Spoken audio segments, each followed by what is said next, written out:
तो सभी भाइयों को जय श्री राधे जय श्री कृष्णा। तो आ जाइए दोस्तों, आज का टॉपिक बहुत ही सुंदर, मार्मिक एवं ज्ञानवर्धक है। दोस्तों मेरे मन में एक विचार आया, क्यों न आपको ऐसी एक कहानी सुनाई जाए जिससे आपको अपने पुराने बीते हुए पल याद आ जाएं, आपको अपना बचपन याद आ जाए, आपको अपना वो दौर याद आ जाए जिस समय पर मम्मी पापा ज़बरदस्ती बचपन में उठाया करते थे और पुचकारते थे और फिर हमको तैयार करके स्कूल भेजा करते थे। जब हम स्कूल में जाया करते थे तो स्कूल में जो हमारे टीचर हुआ करते थे वो हमें कहानी सुनाया करते थे।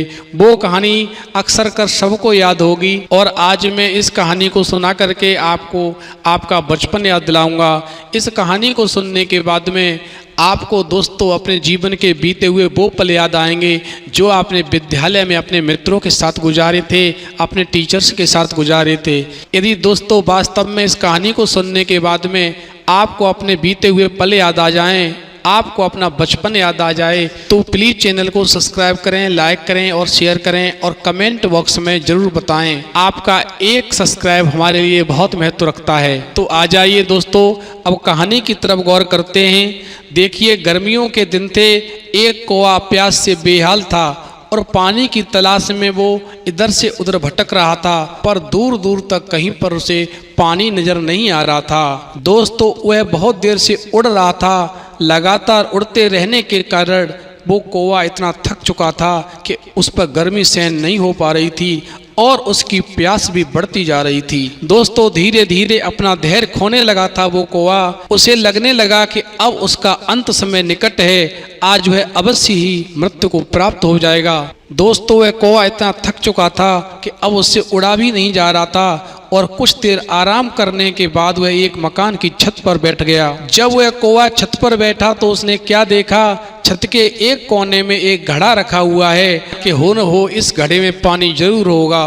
और वह कौवा उड़ करके भांसे और उस घड़े के पास जब पहुंचता है और जैसे ही उस घड़े के अंदर झांक करके देखता है तो उसने क्या देखा कि पानी तो था, मगर पानी घड़े में इतना नीचे था कि उसकी चोंच वहाँ तक नहीं पहुँच पा रही थी, जिससे वह उस पानी को पी करके अपनी प्यास बुझा ले।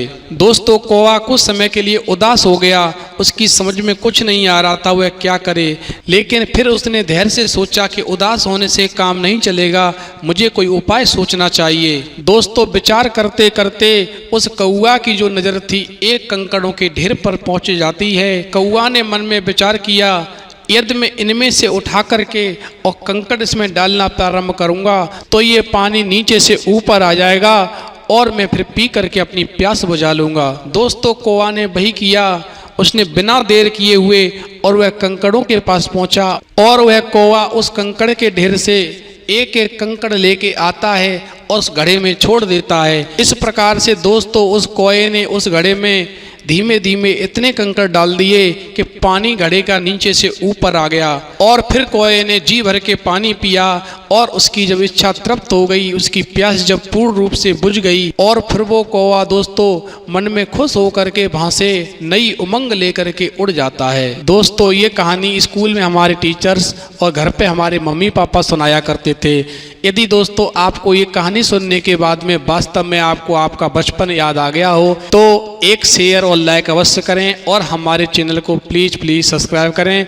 आपका एक सब्सक्राइब हमारे लिए बहुत महत्व रखता है। इस कहानी में इतना ही, फिर मिलेंगे एक नई वीडियो में नए प्रसंग के साथ। तब तक के लिए जय श्री राधे जय श्री कृष्णा।